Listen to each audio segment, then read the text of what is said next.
and deny the full composition around that, what do? Ban the Azir in this situation. I mean, you've gone without the Eve ban for quite a while now. So ban the Azir, keep the Fizz out of the game as well. You know MOUs are looking for this Chen, for this Lulu setup to be taken away. Twisted Fate has been the champion that has been banned out by Team Dignitas. And the funny thing is, it's a champion Team Dignitas play. And it is available for this game. And Senpai has had some good games on that champion as well. There's the Azir ban. What do MOUs pick up first? Rek'Sai has to be, well, if you're going by the other games, MOUs will first pick Rek'Sai here. It has been such a high priority. We know that'll likely be answered by a Gragas coming out from Obvious later into the pick rotation. If this continues to be the same way, Corki will come out here from Team Dignitas, and maybe they'll take the Alistar or the Janna once again away from Mountain. Oh, the Hover over Twisted Fate. But yeah, thinking about the Alistar as well, honestly, I feel these teams are very predictable in terms of their champion selects, but it hasn't really made too much of a difference between these two teams. Something to think about in the future, perhaps, as one of these teams will be heading into the LCS, but there is the Alistar and Twisted Fate early into this picking phase. So Twisted Fate, we know Senkux plays it. We spoke to him, I think it was week 2, and he said it's something he was trying to implement in the team, and it worked very well for Team Dignitas at the beginning of the split. However, is it first rotation worthy for Team Dignitas? It's not like Twisted Fate is a champion that will instantly win you a game. You have to snowball another lane with Twisted Fate. Once again, it's Senkux being somewhat selfless, saying, I'm going to try and get top lane. I'm going to try and potentially get bottom lane ahead. Now how do Team Dignitas set up the rest of their composition for that? MOUs now have the option for the Corki, for the Janna if they want to go for it. However, that may not be the case. Yeah, interesting to see where who the carry will be on Dignitas then, whether it will be Cubby or whether it will be the top lane from Wonderwear, and what carry they'll bring into that role. What's for certain is we have the Fresh and the Corki. No surprise for Cedrian. At this point, it's likely to be Gragas plus 80 carry here for Cubby. Kog'Maw has been what they have opted for. It wouldn't be particularly a Juggernaut composition once again for Team Dignitas. And to be honest, Cubby has still been pretty decent on the Kog'Maw. Even in the last game, even in a losing effort, he didn't exactly get particularly far behind. It didn't feed too much. It was only a 6-0 game at the end of it, so it's not like anybody particularly fed. As I actually don't think Cubby died in the last game, but he doesn't die a lot. No, he tends not to, which is why they feel confident to put him on something like a Kog'Maw. I wonder whether they'll opt for it again, or opt for, I believe it was game number 2 we saw the Lucian come out. I believe it was. Yes, it was. For MOUs, though. This time around, it is the opposite matchup here. But that was because Cedrian was forcing a champion that wasn't Sivir or Corki, and the same thing happened here, Stress, where Cubby couldn't go Sivir or Corki and he went Lucian. Yeah, so this point of the picks and bans is going to be the point at which we see how worthwhile was the Gangplank ban in games 1 and 2. Are Team Dignitas confident enough in their matchups with Gangplank to pick it? Because we know Binsu could look for the Aurelia here. There hasn't been enough time for Gangplank to be out to know every single matchup. Yeah. So it's now on Wonderwear is what does he feel comfortable playing it into? I would assume he's more likely to play it into a melee matchup if it's anything more than just he played it in one game against Denial, and ever since that's all it's been. Yeah, but MOUs do have to pick their top laner here and the mid lane. So Dignitas, with this counter pick, have the choice of the leader. So it's going to be the Hecarim going to the top lane, the Victor for mid lane, safe in the mid lane, and Hecarim could be punished here. You could pick a Nard, you could pick something. At this point, they should put Wonderwear onto a carry, because Cubby on Lucian is going to have lane control and get ahead. The problem is he's not going to be able to solo carry this game out. You have to have something from the top lane that has damage, that can carry and get snowballed by this Twisted Fate, especially up against a Hecarim. If you go a tank here and Hecarim gets ahead, there's almost no point in snowballing a tank, you know, getting kills onto the tank from there. So, I mean, this is an interesting setup, and with this Victor, it means that MOUs can now control the pace of the game from the mid lane with their wave clear too. So it could be a Gangplank. Remember, we've also seen Wonderwear run the Rumble. Rumble would be fine here as well to snowball with the Twisted Fate. They're thinking a lot about what they want to run to the top lane, but I think we're in agreement it's going to be a carry. It's just what is that carry going to be? Kind of waiting with bated breath. It's locked. Gangplank. It is Gangplank. All right. In the top lane for Wonderwear. This is what they used in game 2 against Denial. to keep themselves alive, keep their playoff hopes alive. And, you know, when they got to the late game with this Gangplank, the damage was insane. Yeah. Just exploding one of those barrels makes it very difficult for anybody to stay in a team fight. Watch for the barrel mechanics. Dropping the barrel while the first is exploding, it's very difficult to make it work properly, and it's something Wonderware wasn't completely on top of in the last time. However, he's against a melee matchup that cannot clear the barrels out fast enough. Yeah, we'll actually get into greater detail a little bit later on that, but the fact that Team Dignitas are putting their LCS dreams on Gangplank in that top lane. Senkux is putting a lot of this to try and snowball his side lanes. This is Team Dignitas putting everything into this one. And Mouse going with the tried and true lineup, the tried and true formula, which will work out. For the last time, we're going to see the coaches embracing each other this time around. We're not going to see that one again. Well, their job is done right now. As a coach, at this point, you just go back to the stands and leave it all in your players' hands here for this final game to determine who will replace the Copenhagen Wolves in the 2016 Spring Split. So before we get into this one, tell us who you think will take the finals in Game 5. Tweet at LOL Esports with MOU win or hashtag DEU win. And we'll be seeing who you think is poised to join in the LCS. We're about to get into Game 5, ladies and gentlemen. Team Dignitas EU versus Mousesports. Everything comes down to this. And everything comes down potentially to Gangplank right now. Yeah. I know, speaking to the guys from Team Dignitas just yesterday about going into the game against Denial where they picked Gangplank, the practice they'd actually put in on this champion was not the level of practice you would expect a team to pull out in a playoff situation. They had not had a lot of games with Gangplank under their belt. However, that was a week ago, and it did work out well for them, so you have to think if they played that strategy and it worked, why not work on it a little bit more? And the first game, Twisted Fate's available. It gets locked in. That is a pairing that if they start snowballing is a very good sign if you're a Team Dignitas EU fan. Cannonballs are going to rain from the sky, Yep. and with that, a lot of death on that Gangplank pick. Remember, the barrels ignore 60% of armor, which is a lot. Plus the true damage on the barrels at max rank, plus the true damage from his passive. TLDR, Gangplank does a lot of damage. Oh, he does. We'll see it as this game goes on, and we'll also get into a couple more of the more focused in dynamics of Gangplank when it comes to how he generates the upgrades on his ultimate as this laning phase continues, because if this game's anything like the others, we'll have a little bit more time to talk about that. But I feel like with Twisted Fate and Gangplank, this is going to be a faster-paced game. Yeah, Otherwise, it has to be. Otherwise it favors Mouse. If you don't get this Gangplank rolling, that is going to be a squishy Gangplank that is going to die very quickly. So the interesting thing is that Gangplank is also being picked over in North America, where we've seen a bunch of bad play. And the way the casters over there described it is once he has those two big items, the Trinity Force and the Infinity Edge, that is where his gold income just accelerates. And he gets his first upgrade, his second upgrade, he gets everything, all of the gold. The Bank of Plank is real. The Bank of Plank.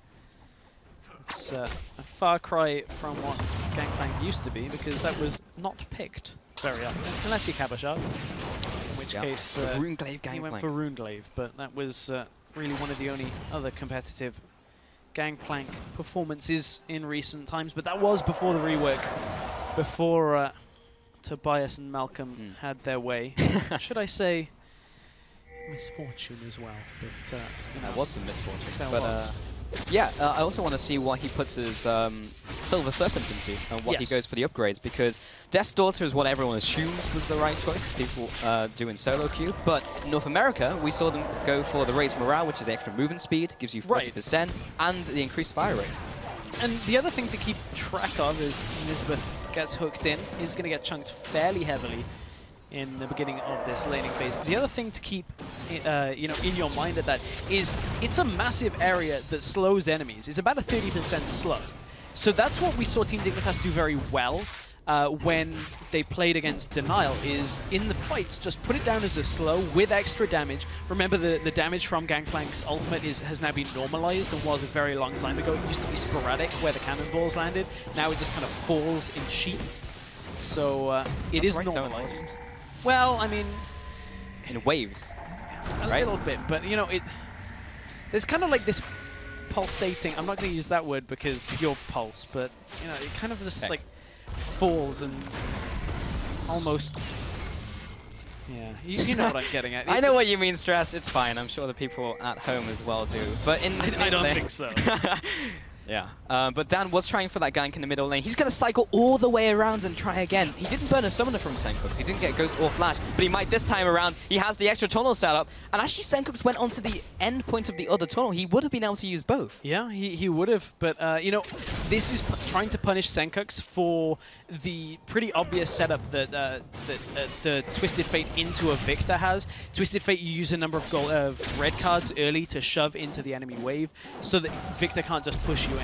And that's something we'll commonly see, but Mountain's been knocked back. Flash, knock up, knock back into the turret and the barrel roll as well. Do a barrel roll for first blood. That will go over to Cobby. And that will be first blood going over to Team Dignitas, starting up that snowball. And this is very similar to Game 3 when it comes to the actual gank path from Obvious to start this off. Sencooks, no Ghost, does have Flash available. Has not got mana at the same time, though, so you can see he hasn't been pulling blue cards out. And Dan decides he can't actually get anything from this and is going to back away. But great start for Team Dignitas. This basically just allows Cobby and Nisbeth to stay safely in their lane on their own right now. They're going to need almost no attention coming from Obvious to round out this game. They're going to look to snowball top lane right now for Wonderwear. And look how difficult this matchup is for Beansu. He just can't get in the minions for fear of being instantly barreled with the parlay. And even if he gets close to that barrel, then another barrel is going to come down and he's going to get hit by that one as well. So he's going to get a lot of this farm underneath the turret. But still, that's a large CS lead just built up in that 1-on-1. Purely by Wonderwear's GP. It's very difficult to read the damage from GP as well, because not only do you just get hit by a lot, the passive damage does a fair amount on those auto attacks. He also gets the passive reset, don't forget, when it comes to exploding barrels, so Beansu has to be aware of stepping next to the brush. But the problem is if he doesn't go by the brush and ends up by the river, that opens up gank paths for Obvious, because what Wonderwear will do is have a barrel, just either in the lane or in the bush, and just chain them onto each other and look for the damage setup. Obvious is here to counter gank because they know Dan is likely here in the top lane, but he will back out. I wonder whether that was the Tremor Sense that pinged up on Obvious. I think he was a little too far away for it to actually have shown. I actually think it was the fact that Beansu just got hit by a barrel, and Dan was like, no, I'm not going for this anymore.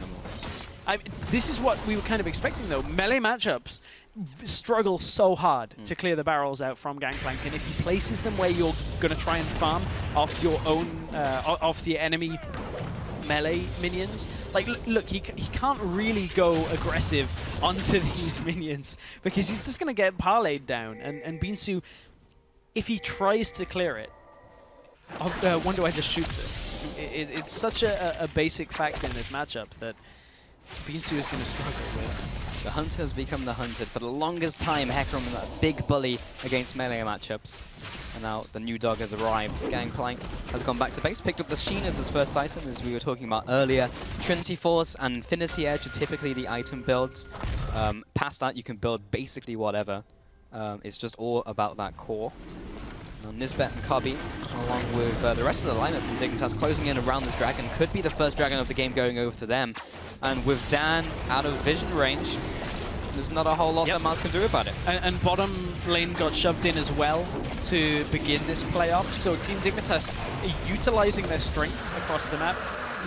Dan uses the Prey Seeker, knows it's already happening. There will be the global warning as well. So it is the case that Team Dignitas have taken the first dragon of the game.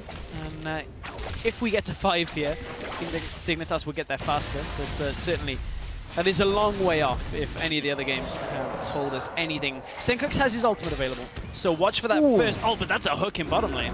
Lands onto Cobby, right through the minions. There's a Matrix hook. And this is a lot invested very early from Sencooks on mobility and cooldown reduction. Ionian Boots of Lucidity with Home Guard before 8 minutes. That says one thing and one thing only. I'm going top lane with my ultimate, and I'm going to clear the wave out as well in mid lane. And aggressive play in the bottom lane. Yeah. This doesn't result in much more than the Lantern, but certainly have to fear that. You will.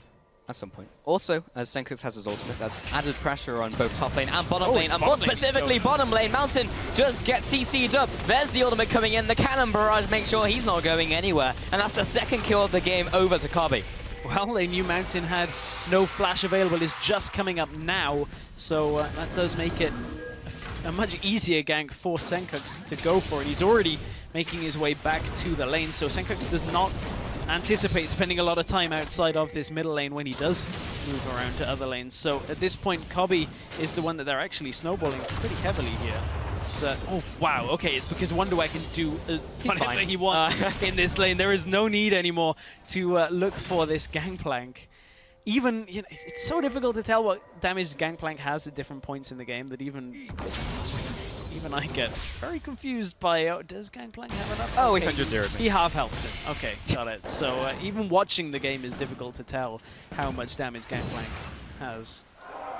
Usually the answer is a lot. Yeah, do you know what? I think that's one of the biggest problems of when we have seen Gangplank, is that if you don't know how much damage he has, you somewhat have to play more defensively. And that's not really what a Hecarim wants to do. No. And if you're not willing to play defensively, you're going to get punished constantly. So the interesting thing here was the Hecarim was picked up blind, and Binsu knew that the Gangplank was on the table. He knew that Now was on the table. He also knew that they picked up a Twisted Fate. So Dignitas are probably going to bring up the carry. So he doesn't know it's going to be a Gangplank, but he opens the opportunity for a Gangplank to be picked into. Oh, Gangplank may be in trouble here, though. Onslaught of Shadows knocks back into the Dan. Knock up as well. The barrel's not going to save you now. Neither will the oranges. Nothing is K in this gank. That's a kill going over to Mouse. That, I mean, punishing Wonderware for stepping a little too far forward. Didn't have his ultimate available as well, so couldn't have used that slow field and the extra damage. But it's a bottom lane, once again, Obvious is looking for. Has his ult, has his flash up, so could be looking to go in aggressively and blast somebody out from the turret, but he has just crossed over a ward. This is going to be known by Mouse, but they don't look like they want to back away from this. Well, the hook goes on to Nisbet, but he's just going to ult up again. Sejong will be dropping. There's the teleport coming in from Wonderware, along with the cannon barrage, committing all of his resources into the bottom lane. Takes that bottom turret. The top tower should be taken out by Dan. He's just going to deny some of these minions. How much more can Dignitas take in the bottom lane, though? Well, double global plus the teleport coming out just makes it difficult for Mouse to be everywhere at the same time.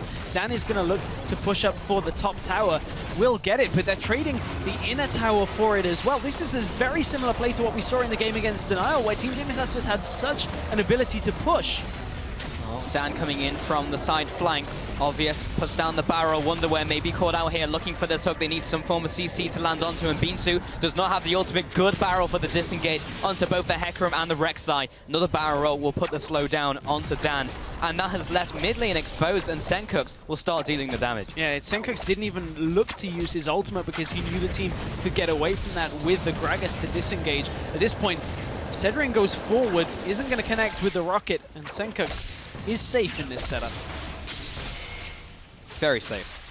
Very difficult to get on top of him, and wow, the shift has gone into the fan vote there. 52% over to Mouse. Still think they have the edge very slightly, but it's gone to game 5. These two teams are extremely close. Just ticking up to 51%. Can we make it 50%? A couple more turncoats in the mix there. Just a couple of people want to be part of Gangplank's gang. He's, you know, it's probably not the most successful gangs to join right now after Bilgewater ended. Yeah, not a good bet. Not at all. Gangplank, speaking of him, has those 2 assists. He died once, but he's been farming very well. Basically perfect CS at this point in the game. Has a lot of the components of his Trinity Force. Will be well on the way to that very shortly. Nisbet heading into the top lane. Kobe is there as well. Actually rotated those lanes around. Binsu is just going to still be pressured out. No matter what situation he's in, it's always a bad one. But he's actually caught up on farm and has that extra kill. So honestly, despite that laning phase, he's in not too horrible a position despite all of that.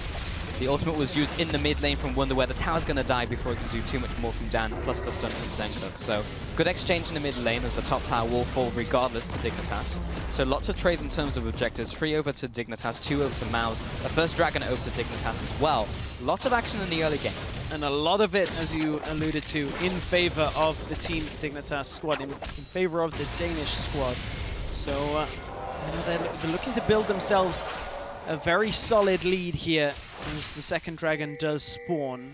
They've already got a decent lead. Another dragon on top of this makes it very difficult for MOUZ. However, MOUZ, you know, they're still waiting on the Trinity Force for Corki and Hecarim to actually engage, and it shouldn't be that difficult going on past games for Beansu to get himself into the backline and engage, because the vision control hasn't been the best between these two teams. So there is still potential for MOUZ to look to turn this game, but this dragon, in theory, is not going to be the time to do it.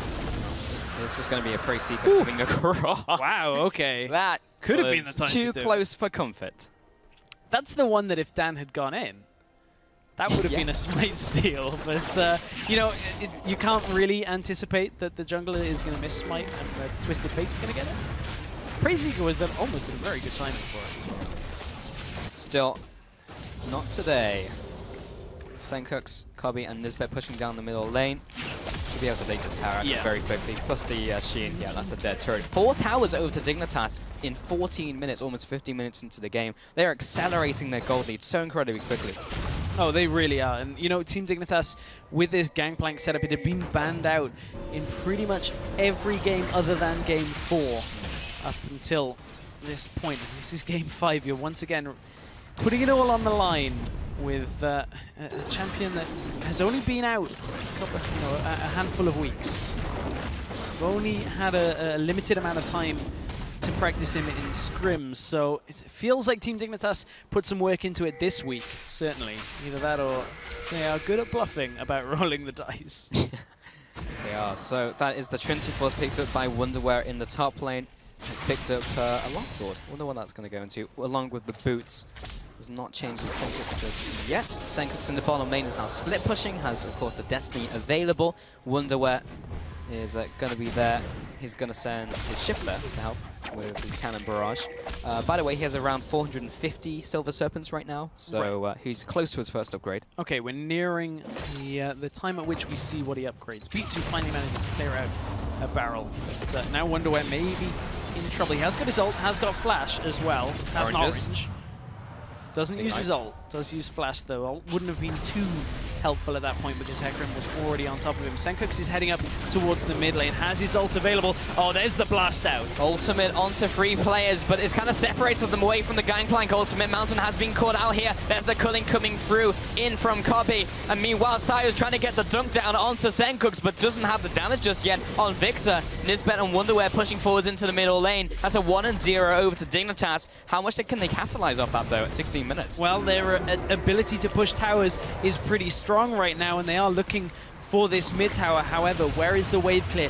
Victor is dead. Oh my goodness, Senkux gets chunked down. Ardent Blaze nearly picks him off from the turret. He's going to fall in favor of Team Dignitas, and that right there is just a sign of how fast these fights can go for Team Dignitas. You hit somebody with just one hit from the barrel and then take down the turret, and man, it's going to be difficult to contend with for MOUZ. And it's getting to like Runeglaive Ezreal levels of just, ooh, every single time a barrel lands.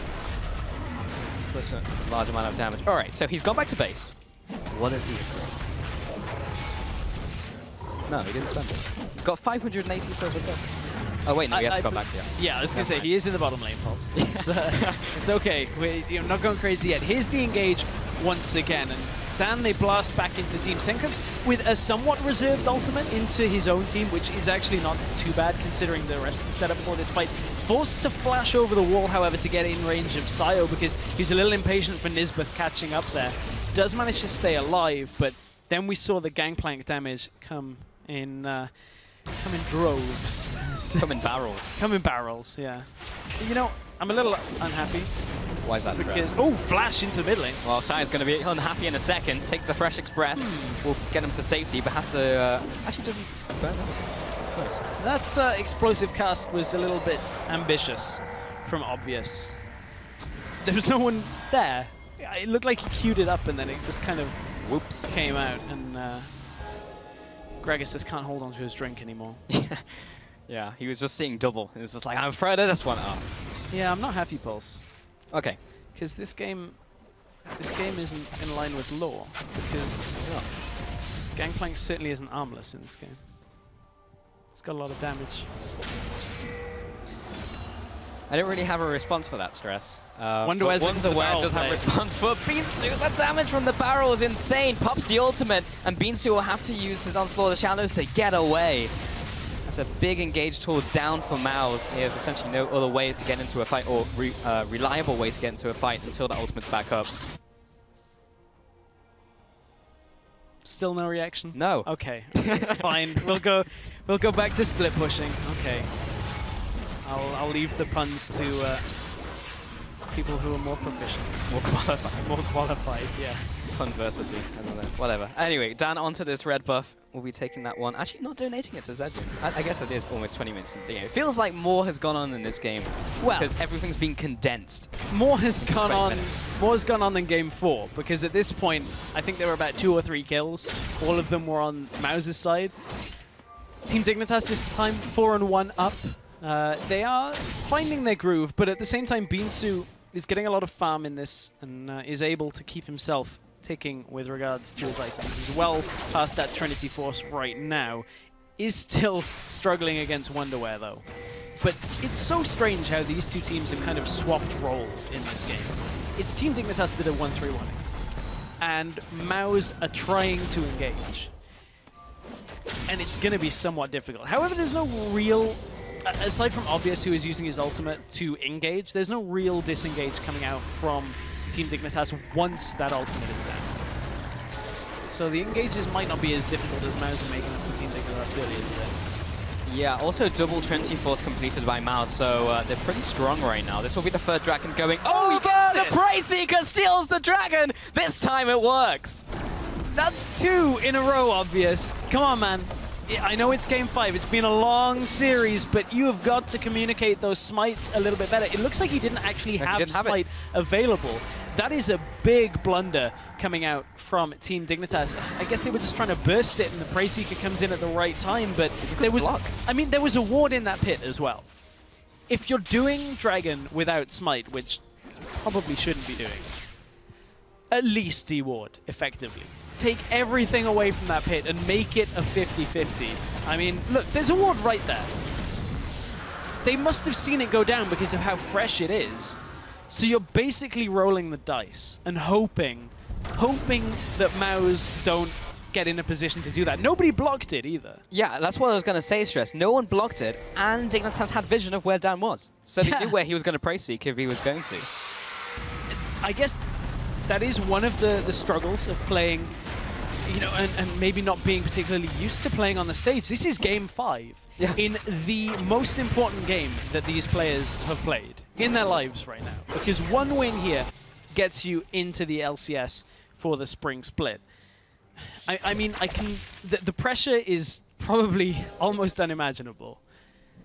But that is, you've got to make sure that a play like that is safe. Yeah, and that's where the mistakes can creep in, and neither of these teams can afford to make those type of mistakes, because now Mouse have stalled out the Dragon play in from Dignitas. It's going to take them a lot longer to reach Aspect. However, Team Dignitas in this game haven't only been playing for Dragons. This is one of the big departures. They've been playing a lot more for the turrets with this game. Now they're up to 5 towers against Mouse's 2. Does become more difficult to split push if you haven't got that lead. Snowballing, thankfully, Team Dignitas have in this setup. But remember, every tier of turrets you take down, it becomes more difficult, more tricky. However, what Team Dignitas can do here is the one thing that neither team has done particularly well in all 4 games so far. Control vision in the enemy jungle and force them to check into an area like a Baron. Force them to check a corner, check brushes that just are not... that they're not able to go in. You've got a Gangplank who is going to absolutely destroy somebody if they touch a barrel. Use that. Yeah.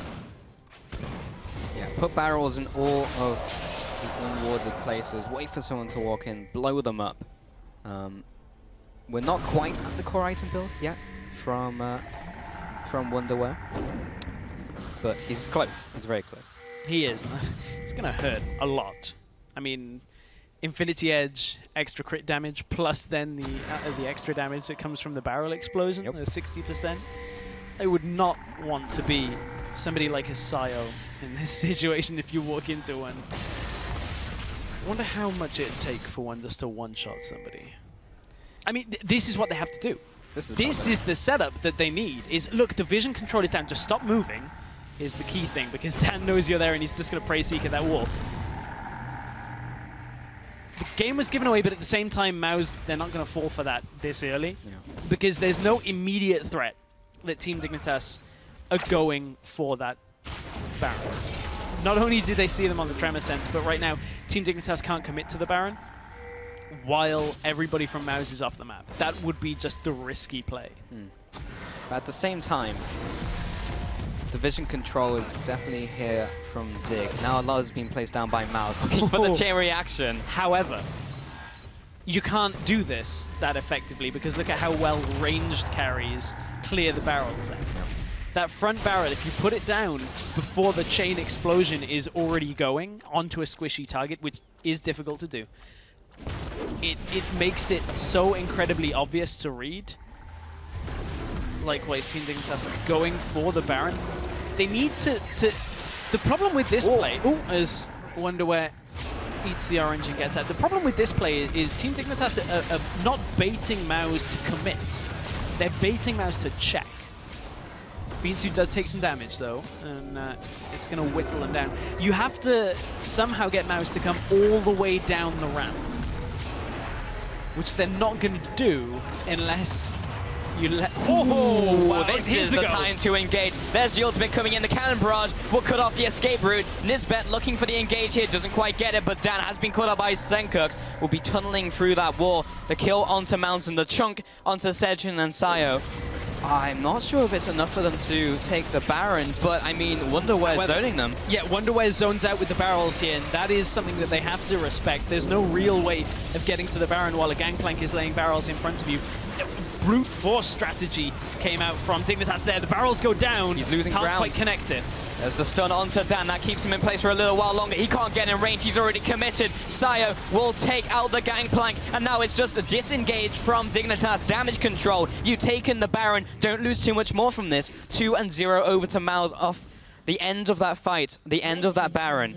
But Dignitas do get it. Dragon is coming up in 20 seconds as well, so MOUs can look for their second of the game. However, they now have to play up against a 1-3-1 team that has a Baron buff, and you have to account for the damage that Wonderware is going to do if he's out in a solo lane.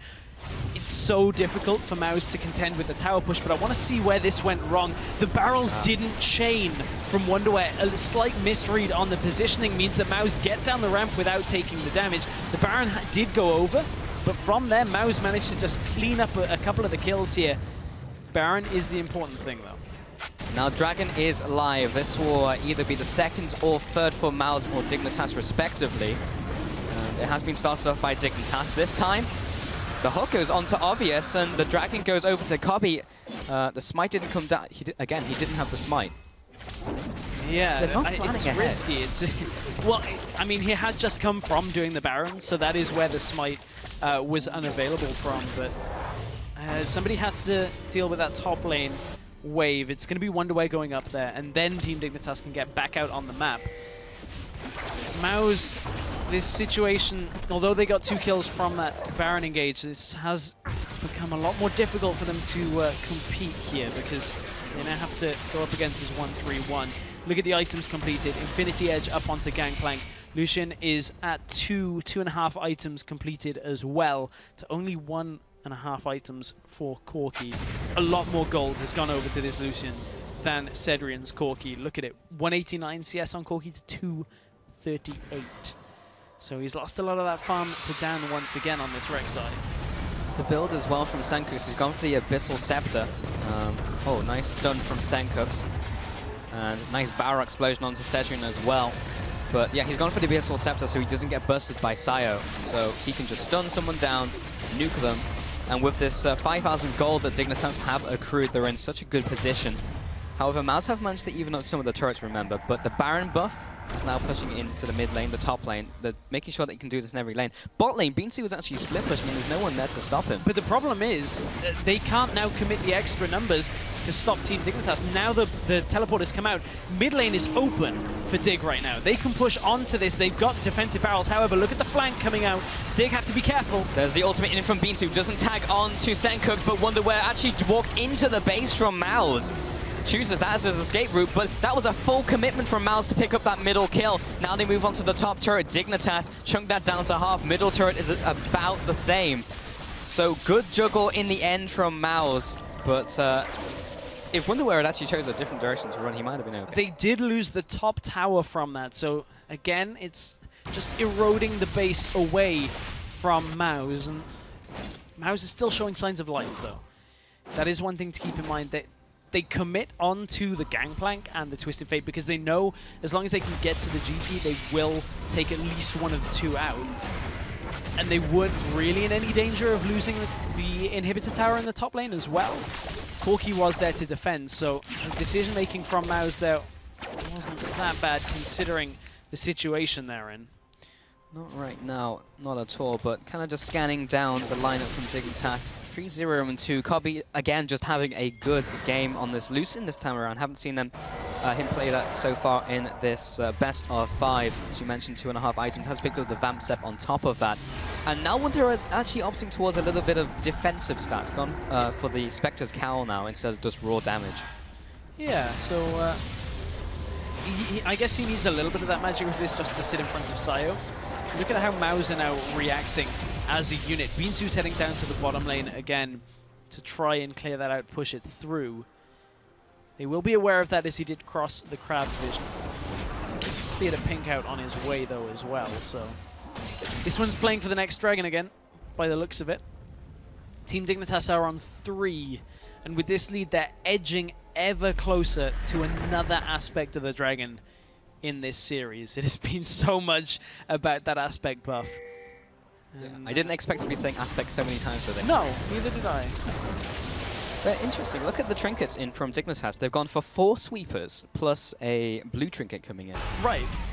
So not a single member has gone for the yellow totem, and will just be relying entirely on bot wards. And right. Well, you know, that's kind of a... It's good in the sense that they can now bait Mouse easier. The problem is, if they are split pushing, if they do have a 1-3-1 setup, they now have to invest more money in actual wards to ward their flanks.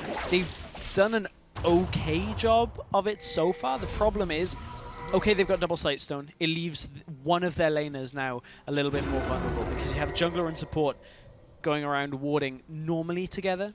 In this situation, Wonderwear might be a little caught out, but when it comes to his warding, I mean, as long as he just buys a ward or two, it should be fine. So right now, this game has definitely stalled out a little, but with Baron and Dragon spawning in around 1 minute at the same time, it's about to erupt in team fights for both teams. Which will they prioritize? I think Dig go for the Dragon here because they have enough global presence to stop Mouse going for the Baron. The Gangplank ultimate you can use the Twisted Fate ult to get the vision, then use a Gangplank ultimate to just chip people down in that Baron pit if Mouse were to go for it. Mouse don't have the fastest clear. It's not Blade of the Rune King Corki here, and Victor, while he does have a lot of damage, is going to be cooldown reliant on actually taking down the Baron. So it's going to be tough for Mouse to commit to that, and they don't want to either. So it's not like it's a one or the other trade, but the trade that might be one or the other is Wonderwear pushing top lane. Has his teleport available, has the ultimate as well. Mouse are going to lose this inhib turret. Binsu's recall. No, he's not going to get there in time. Nope. I don't even think he can 1v1 him. No, the top turret is gone. And Wonderwear takes that turret down. Now going on to this inhibitor as well. He may just back off up against Binsu, who's going to try and keep him in place. The barrel is charged up. Wonderwear, it doesn't matter if he dies here at all. He just needs to stall them. There's the ultimate coming in. Upgraded that Death's Daughter. And Wonderwear just backs away. He barrels, he slows, he speeds up, eats some oranges, he laughs at you, and his team takes the dragon. And his team go and set up for Baron now as well. Wonderwear's still going and does damage. Now they set up for Baron here. They get full vision control, can de-ward everything with their sweepers available. And as long as they don't get engaged on in the next 35 seconds, teleport is still up for Wonderwear. So Team Dignitas still have some sense of control over this game. Inhibitor Tower and Dragon number 4 goes over to Team Dignitas. They weren't quite able to set up vision control on the Baron. Mouse are going to start it. I'm not too keen on this call right now. You know they had vision. Blue Trinket just came out as well. Gangplank's still not up, though. Nisbet into the pit. He's going to be popping the ultimate, and the Rampage comes in. Mountain is dead, and Nisbet will be blasting away Sayo with the head, but he's been CC'd. Immediately goes into the cleanse, but he's surrounded by 3 players. Senkooks with that Abyssal Scepter will not be falling today. Sayo will be going down 2-0. Now the disengage from Mouse, but they're running the wrong way. The Destiny comes up, looking to cut them off. 3-man knockup coming in from Nisbet, chained in with the body slam. Onslaught of Shadows used to retreat. 4-1. Bitsu, Death's Daughter will finish him off. 5-1. Team Dignitas take control over this game. And that's going to be Baron going over to Team Dignitas. Wonderwear looking to push through the middle lane, but he doesn't actually need to. He has to come and help with the damage here. Otherwise, well, no sign of Rek'Sai coming up anytime soon. 25 seconds left on the timer, but yeah, that was just a risky play by Mouse to go for the Baron there. You know Team Dignitas have 4 members remaining. So difficult to take that fight while behind, or to take that Baron while behind, and Baron goes over to dig, 4 dragons to dig, and they have about a 10,000 gold lead right there. I mean, this was even without the Gangplank. It's just, I mean, look at how much they commit to Kobe here. And okay, they do manage to get him in the end, but everybody else is just focused on the damage dealers here in the backline from Sayo. This flash combo, I mean, I guess it's an easy read for Nisbet to look that he's going for it, but they stack for it as well, going through the catwalk area. It's just so difficult to get away from this situation. And incoming Death's Daughter, oh, from that added damage right in the middle. Wonder where he flashed for that. He wasn't expecting the damage for himself. Yeah, Death's Daughter does a lot of damage. It's true damage as well, I believe. Does 300% of a wave, so yeah, a lot of damage.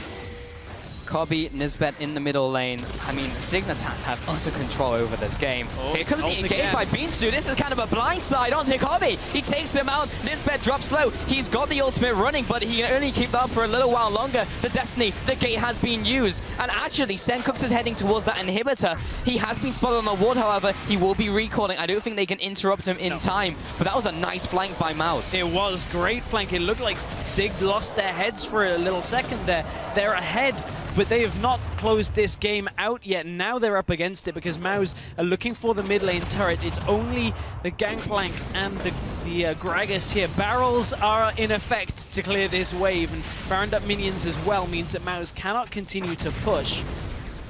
But man, this is right down to it. Team Dignitas cannot afford to make another mistake like that, otherwise Mouse may be let back into this one. That was very smart shot calling coming in from Mouse. You do not expect a team who has just lost Baron and a team fight that badly to come right back at you with an ultimate and a full engage. And that just completely took Dignitas off guard. Obvious, looking for an ultimate into his team. Gravity Field comes out for a disengage as well. And now Mouse will head back to their base. After all of that, they managed to secure a lot of vision in their side of the map. Yeah. In fact, most of the vision is actually in from Mouse, but we're going to see that engage from Mouse once again, and the flank from the Hecarim. Yeah, the attempted slow there, but the flash backwards play out from Mountain was enough to set that fight up, and not even the ultimate there from Gangplank can slow down Mouse at that fight. But, you know, that's a minor team fight that was picked up, but it may have been enough to stall this one out. 1 minute 30 on the Dragon. If Team Dignitas get this would be Aspect once again in this series. Only one game would have not had a 5th Dragon. So Mouse, it is imperative for them to take this Dragon away. Yeah, this was very much a big deal, but you take a look at the item differentials, that 10,000 gold lead playing such a big factor in this game. And you can see all across the board, everyone is just ahead on Team Dignitas EU. Look, there's a 2,000 gold advantage between Nisbet and Mountain. Just from the global gold that's come out. Everyone has so much to play with in terms of resources. And however, he's upgraded his trinket earlier this game. Oh. Hey, I'm looking at the positives and the growth from Game 4 to Game 5. Mm-hmm. There's a lot of growth for Team Dignitas. They didn't pick a defensive comp this time at all. They picked possibly the opposite of that.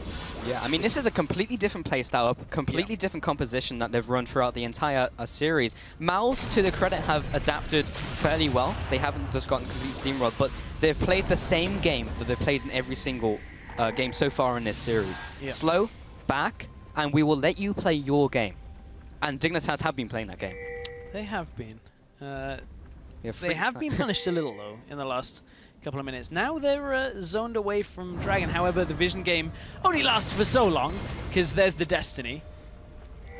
It's a big cooldown, but at least they get the vision control. Nisbet uses a fair amount there, doesn't quite get the setup that he wants, and this fight is going to reset. But it's the control over the Dragon Pit that has gone over to Team Dignitas. That was the Gangplank ult being used. Ooh, big barrel onto Mountain, and Cedrian is going to signal the start of this. Obvious has missed 2 smites in this game. Will he get this? He will. That's Aspect, and now Dan has to try and retreat. The culling comes across, tags multiple members. Nisbet gets the flash, the knockup, trying to kill Sayo. And honestly, I think Nisbet can 1v1 this mid laner right now. Those Fists of Fury coming in. Kobe does get flayed backwards by Mountain, trying to back up. Ardent Blaze comes through. Obvious as well from the sidelines. Gets the autos, finishes them off. Kobe comes in. That's a 1-0. Aspect has been activated. Middle turret is going to get destroyed. And top tower as well. Well, top tower has already fallen. Top inhibitor is on the siege menu for Team Dignitas right now. Looking for a second inhibitor. This will put them in touching range of a spot in the LCS. They just have to close this one out.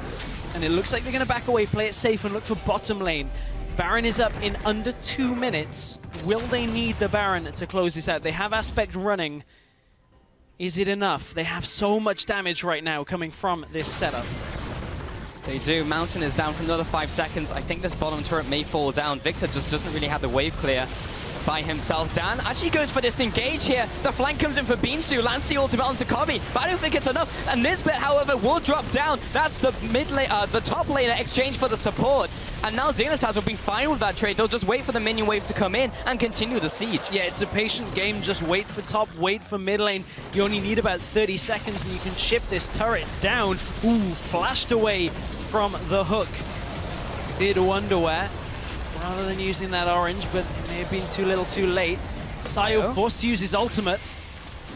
Team Dignitas, they're playing it patiently, kiting back every time MOUs are looking to engage. Cedrian is up in the top side of the map, trying to clear through the minions. Mid lane is going to push through soon as well, and that tower is on such little health. But what tools do MOUs have to play with right here? Stress. Sayo has already used his ultimate. The hook comes through, lands onto Wonderware where they don't go for it. They can't. They went for this engage, the 4 versus 5. It was not the right time to do it. The top lane is pushing in. The mid lane is pushing in. Dignitas just walk away. They can fight another day. 30 seconds on Baron with 2 inhibs down in favor of Team Dignitas. This was the fight that kicked it all off.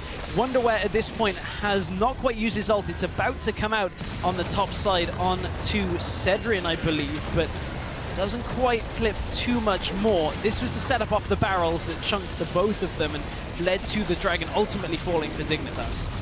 Yeah, the Dragon will be falling right here, and then now we have the team fight. Dan just had to jump out immediately. Yeah, Team Dignitas are opting for the Baron right now, though, as we are looking at the live game. Sayo at this point was already dropping low. Team Dignitas are shredding through this Baron right now and looking to stamp their passports to a longer stay here in Berlin than just a couple of days here from their boot camp, but they still have to close it. It's if one thing we've seen in Challenger the last couple of days is that don't get too comfortable with a lead, just close things out cautiously. Team Dignitas look to be in position for that, though, because how can MOUs really stop the bleeding here? It's going to be difficult with Baron now going over to that team of Dignitas EU. Elixir up, almost full item builds on a bunch of players on that team. Moving into this bottom side of the map, going to try and take out this inhibitor. Now is the time to engage from MOUs. One last chance, Saloon. Wonderware drops low, but Beansu takes the Fresh Express out of the Gangplank ultimate. He will get to safety or not. Sayu gets chunked down. Koei takes one. He's looking for more. Sencook's now coming in. The wildcards chunk through Mountain, and this is the final push. Team Dignitas, they like this stage, and they're going to stay. This is Team Dignitas EU securing their spot in the European LCS Spring Split.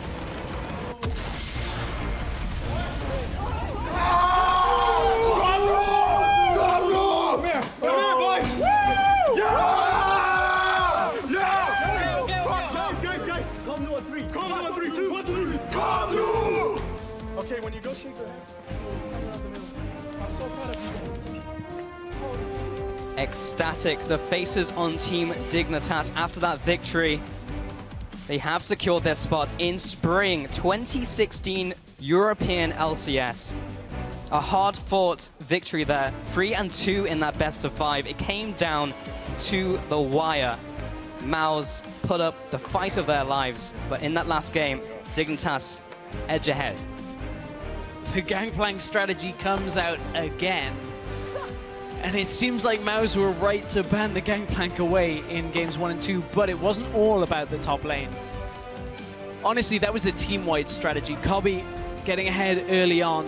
Senkux managing to put the pressure on from mid lane. Obvious was able to control the Dragons. And you know, just from there, the entire team looked very focused on that game plan. Very different from games 3 and 4, and it was enough to get them their spot in the LCS spring split for the 2016 season. But for Mouse, it's not all over. Mouse will join Gamers 2 to face either Gambit or SK Gaming in just a couple of weeks' time for the promotion tournament. And you know, Mouse are a team that, when they've faced adversity, have gone away, looked at their strategy, come back, and what we saw coming into the playoffs was a much stronger Mouse. And if they can do that again, they may still be in with a decent shot at getting back into the LCS. Yeah, it's going to be a tough choice for Gambit on honestly who to choose out of Gamers 2 or Mouse. Both those teams have shown their strengths. But honestly, for me, that was the culmination of everything coming together for Team Dignitas. The mid lane there, Senkux, it wasn't a selfish game, as you mentioned, right back in Champion Select. He went for the selfless game. He picked the Twisted Fate. He got other lanes snowballing. Wonderwear picked a carry in the top lane, not a tank. Kobe just had another solid game, always turned up, and everything came together, and that resulted in the 3-2 win in this best of 5. And I think it brings a really interesting dynamic now to the LCS. Not only is this a team full of a lot of younger talent when it comes to the solo laners, this is the first time they're actually eligible to play in a Challenger Series playoffs. That's an interesting dynamic. The other side of it, we now have, once again, have a full nationality team. Yeah. The Danish are in effect. Martin will be happy about that one. You know, we've seen Giants and how their fan base was impacted by getting into the LCS as a full Spanish lineup. But I now am really interested to see how the Danish community are going to rally, whether they'll rally behind Team Dignitas EU right now, because you know it's very rare that you get a full nationality lineup. And you know, Team Dignitas, they've had their ups and their downs this split, but if they can now go away from this, settle themselves and come into the spring split like they did into the Challenger Series summer split, they could be a team that are worth keeping an eye on when it comes to early wins in the season. I'm really interested to see how they'll go up against some of Europe's finest. Yeah, I mean, they're a good team to back if you're looking to follow a team through the European LCS. Honestly, like, if you look at the solo lane talent, you look at Wonderway, you look at Senkux, back in spring we were saying how good these players were. And specifically, Senkux definitely turned up today. Actually, you know what? So did Wonderwear in that final game. And on top of the solo lane talent, Nisbet already had the LCS experience. He's going back to that stage. Kobe as well. As we mentioned, time and time again, he's a consistent laner. He always does well. He had the best statistics all across the board against every single other AD carry. And then Obvious as well, just returned to form. We were saying he was the better jungler in the Challenger Series and has gone back to that right now. Yeah, a return to form. Seemingly, we're going to have to see how exactly they deal now with the off-season and how they prepare, see if they can level up some of the other aspects of their game as well. I'm looking forward to the spring split, Pulse. Yeah, me too, Stress. Well, that's all from us. We're going to shoot it over to the analyst desk where they're joined by a few members